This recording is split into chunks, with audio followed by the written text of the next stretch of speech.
നമ്മുടെ സെയിൽസ് പ്രസൻറ്റേഷന് ശേഷം സ്വാഭാവികമായും കസ്റ്റമർ നല്ല ഹോട്ടായ ഒരവസ്ഥയിലേക്ക് എത്തും. പക്ഷേ അപ്പോൾ തന്നെ സെയിൽ നടക്കണമെന്നില്ല. ഏതാനും ദിവസങ്ങളുടെയോ ആഴ്ചകളുടെയോ ഒക്കെ താമസം ഉണ്ടാക്കാം. പക്ഷേ അപ്പോഴേക്കും കസ്റ്റമർ തണുത്തു പോകും. ഒരു കൂളിംഗ് ഡൗൺ പ്രോസസ്സ് ഉണ്ട്. അത് അനുവദിക്കരുത്. അത് സെയിൽസിന് നല്ലതല്ല. അപ്പോൾ കസ്റ്റമറെ ഹോട്ടായി നിലനിർത്താനായിട്ട് നമ്മൾ ഫോളോ അപ്പ് ചെയ്യേണ്ടി വരും. ഇത് വളരെ വൾണറബിൾ ആയിട്ടുള്ളൊരു കാര്യമാണ്. അവിടെ ചില തെറ്റായ രീതിയിലുള്ള ഫോളോ അപ്സുകൾ നടത്തിയാൽ ആ സെയിൽ പോകും. ഫോർ എക്സാമ്പിൾ, ചിലരിടയ്ക്ക് വിളിച്ചിട്ട് ചോദിക്കും, ഹലോ സാർ, ഞാനൊന്ന് ഫോളോ അപ്പ് ചെയ്യാൻ വിളിച്ചതാണ് എന്നൊക്കെ പറയാറുണ്ട്. അത് ചെയ്യരുത്. ചിലർ ചോദിക്കും, സാറേ അത് നമ്മൾ സംസാരിച്ചിരുന്നല്ലോ, തീരുമാനം ആയോ? അങ്ങനെയൊന്നും ചോദിക്കരുത്. അതൊക്കെ നമ്മളോടൊരു അവജ്ഞ ഉണ്ടാക്കും കസ്റ്റമറിന്. മറ്റ് ചിലർ ഡെയിലി വാട്സപ്പിൽ നമ്മുടെ ബ്രോഷർ, സ്ലൈഡ്, ചിലപ്പോൾ നമ്മുടെ പ്രൊഡക്റ്റിനെ കുറിച്ചുള്ള വീഡിയോസ് ഒക്കെ അയക്കും.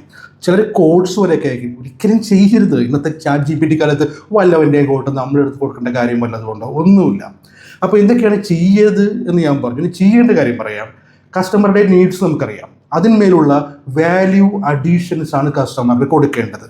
അതായത് കസ്റ്റമർ വാങ്ങാൻ ഉദ്ദേശിക്കുന്ന പ്രോഡക്റ്റിനെ കുറിച്ചുള്ള അദ്ദേഹത്തിൻ്റെ നോളേജിന് അഡീഷനായിട്ട് നിൽക്കുന്ന കാര്യങ്ങൾ. അവിടെ ഒരു എതിർപ്പ് കസ്റ്റമർക്ക് ഉണ്ടാവില്ല. ഇപ്പോൾ ഞാനിതിനൊരു എക്സാമ്പിളായിട്ട്, ഞാൻ ഹെൽത്ത് ഇൻഷുറൻസിൽ നിന്ന് വന്ന ആളാണെന്ന് അറിയാമല്ലോ. എൻ്റെ ഒരു സ്റ്റാഫ് ചെയ്ത ഒരു റോങ് ആക്ടിവിറ്റിയും പിന്നീട് ആ സ്റ്റാഫിനെ കൊണ്ട് ഞാൻ റൈറ്റ് ആക്ടിവിറ്റി ചെയ്തപ്പോൾ ഉണ്ടായ മാറ്റവും ഞാൻ പറയാം.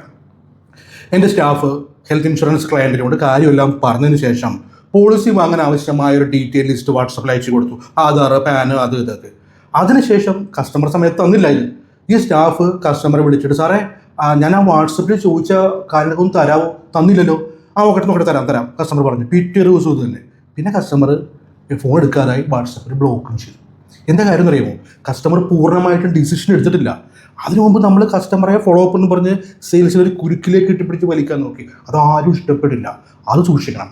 പകരം മറ്റൊരു രീതിയിൽ ഞങ്ങൾ ഫോളോ അപ്പ് ചെയ്ത് നോക്കി. മറ്റൊരു സിറ്റുവേഷനിൽ കേട്ടോ ആ കസ്റ്റമർ പോയി.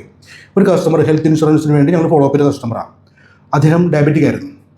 ഞങ്ങളുടെ സ്റ്റാഫ് അദ്ദേഹത്തിന് ഒരു മെസ്സേജ് കൊടുത്തു, സാറ് ഹൈലി ഡയബറ്റിക് ആണല്ലോ. ഡയബറ്റിക് ഉള്ളവർ ഹെൽത്ത് ഇൻഷുറൻസ് എടുക്കുമ്പോൾ ശ്രദ്ധിക്കേണ്ട കുറച്ച് കാര്യങ്ങളുടെ ഒരു ലിസ്റ്റ് ഞങ്ങൾ സാറിനിട്ടുണ്ട്, അതൊന്ന് നോക്കുക കേട്ടോ. ഈ രീതിയിൽ ഫോളോ അപ്പ് അത് സെയിലായി. അപ്പോൾ ഇത് നിങ്ങൾ ചെയ്യാൻ ശ്രമിക്കണം.